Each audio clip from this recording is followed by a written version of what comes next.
Romeo और Juliet की कहानी एक अमर प्रेम कहानी है जिसे विलियम शेक्सपियर ने लिखा था।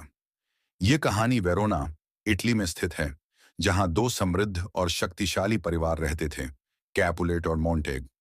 इन दोनों परिवारों के बीच गहरी दुश्मनी थी और वे हमेशा एक दूसरे के विरुद्ध खड़े रहते थे। कैपुलेट परिवार एक भव्य पार्टी का आयोजन करता है जिसमें शहर के कई प्रतिष्ठित लोग आमंत्रित होते हैं। रोमियो, जो मोंटेग परिवार का सदस्य था, अपने दोस्तों बेनवोलियो और मर्क्यूशियो के साथ इस पार्टी में छिपकर प्रवेश करता है। रोमियो का उद्देश्य केवल पार्टी का आनंद लेना था, लेकिन वहां उसकी नजर जूलियट पर पड़ती है। जूलियट कैपुलेट परिवार की बेटी थी।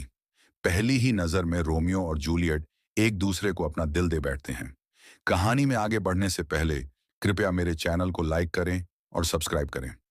आपका लाइक और सब्सक्राइब करना मुझे हिम्मत और खुशी देगा और इससे मैं आपको और भी अच्छी कहानियां सुना सकूंगा। अब आगे की कहानी। जब उन्हें पता चलता है कि वे दुश्मन परिवारों से ताल्लुक रखते हैं, तो उनके दिलों में चिंता और दर्द उत्पन्न होता है।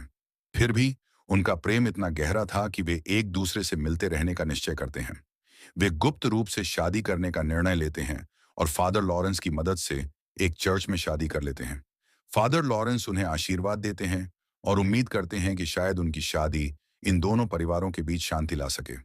हालांकि परिस्थितियां तेजी से बिगड़ने लगती हैं। एक दिन मर्क्यूशियो की टाइबाल्ट, जो जूलियट का चचेरा भाई था, के साथ बहस हो जाती है और दोनों के बीच लड़ाई शुरू हो जाती है। लड़ाई में टाइबाल्ट मर्क्यूशियो को मार देता है, जिससे रोमियो गुस्से में आकर टाइबाल्ट को मार देता है। इस घटना के बाद रोमियो को वेरोना से निर्वासित कर दिया जाता है। जूलियट इस खबर से टूट जाती है, लेकिन फादर लॉरेंस उसे एक योजना बताते हैं। वे उसे एक ऐसी दवा देते हैं जिससे वह मृत प्रतीत होगी, ताकि वह रोमियो के साथ भाग सके। जूलियट इस योजना के अनुसार दवा ले लेती है और वह मृत प्रतीत होने लगती है। परिवार उसके मृत शरीर को देखकर शोक में डूब जाता है। दूसरी ओर रोमियो को जूलियट की मौत की खबर मिलती है, लेकिन उसे फादर लॉरेंस की योजना के बारे में पता नहीं होता।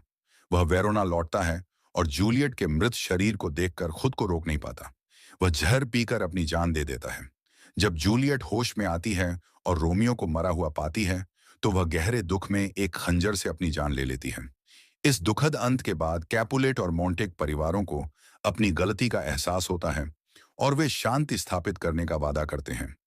रोमियो और जूलियट की यह कहानी एक ऐसा प्रेम दर्शाती है जो हर बाधा को पार करने के लिए तैयार होता है, लेकिन अंत में दुर्भाग्यवश त्रासदी में बदल जाता है। यह कहानी हमें सिखाती है कि नफरत और दुश्मनी किस तरह से निर्दोष लोगों की जिंदगियों को तबाह कर सकती है।